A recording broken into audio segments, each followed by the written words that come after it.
운동입니다. 10번째, 걷기와 지압 동시 효과. 온몸의 감각들이 깨어납니다. 맨발로 걸으면 발바닥이 지압이 되면서 평소 잘 쓰지 않아 굳어진 온몸의 다른 감각들, 기능들이 살아나는 효과가 있습니다. 맨발 걷기 운동은 걷기 효과와 더불어 지압 효과를 동시에 볼 수 있는 운동입니다. 맨발 걷기 효능을 더 높이려면 맨발 걷기의 효능을 좀 더 높이려면 맨발로 걸을 때 까치발로 걷기입니다. 이렇게 뒤꿈치를 들어줍니다. 이렇게 뒤꿈치를 들어서 앞꿈치 까치발로 걸으면 몸무게가 발끝으로 쏠리면서 뇌, 눈, 코, 입 등의 머리 부위와 연결된 발끝이 더 많은 자극을 받게 됩니다. 그래서 비염, 이명, 두통, 불면증 치유 등에 도움이 된다고 합니다. 맨발 걷기를 하면서 불면증 치유의 효과를 본 사람이 많은 이유입니다.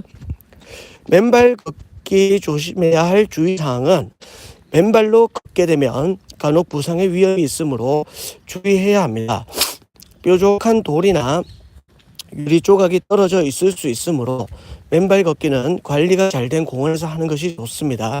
맨발 걷기 후에는 미지근한 물로 발을 씻고 마사지를 해주며 피로를 풀어주는 것도 좋습니다.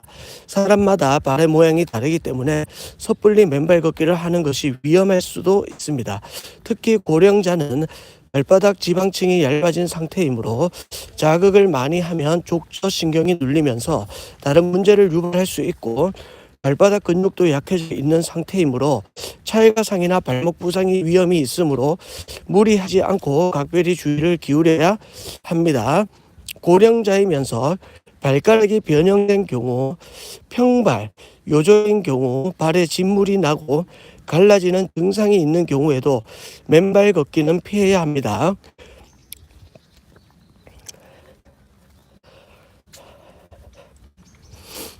당뇨병 환자는 감각이 떨어져 만약에 발을 다치더라도 이를 알아채지 못할 수 있으니 하지 않는 것이 좋습니다. 임산부의 경우 발 뒤꿈치는 태아의 머리에 해당되므로 자극이 계속되면 위험할 수 있으니 주의하고 생리 중인 여성은 맨발 걷기를 할 경우 생리가 멈추지 않아 빈혈 증상이 올 수 있으므로 각별히 조심해야 합니다. 맨발 걷기 주의사항 5가지. 첫째, 충분한 준비 운동을 해야 합니다. 걷기지만 맨발로 산을 오르는 운동이기 때문에 스트레칭과 각 관절을 돌려주는 준비 운동을 해야 부상 위험을 줄일 수 있습니다. 둘째, 시선을 항상 1m 앞을 주시해야 합니다. 맨발로 걷기 때문에 돌 조각이나 유리 조각 등 위험물을 피해서 걸어야 합니다. 가을에는 특히 밤송이가 떨어져 있어 밤가시에 더 주의해야 합니다. 셋째, 발을 질질 끌지 말고 또박또박 걸어야 합니다. 피부 손상을 막을 수 있습니다.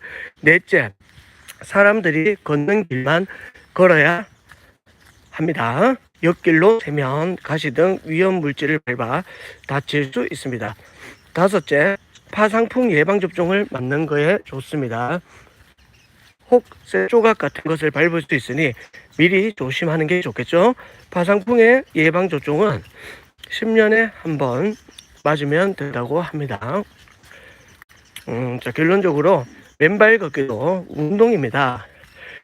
맨발 걷기를 하면 몸이 무조건 좋아진다가 아닌 맨발 걷기도 건강을 관리하는 방법 중에 하나라는 것입니다. 평소에 좋은 음식과 적절한 수면, 건강한 마음관리가 중요하고 햇볕을 쐬며 걷기 운동을 하는 생활 습관을 가지는 것이 건강 수명을 연장하는 핵심입니다.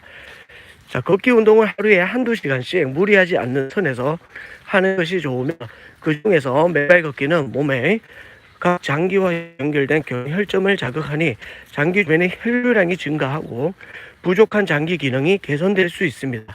나의 몸이 받아주는 범위 안에서 여유롭고 꾸준하게 맨발 걷기면서 건강 잘 챙기시길 바라겠습니다.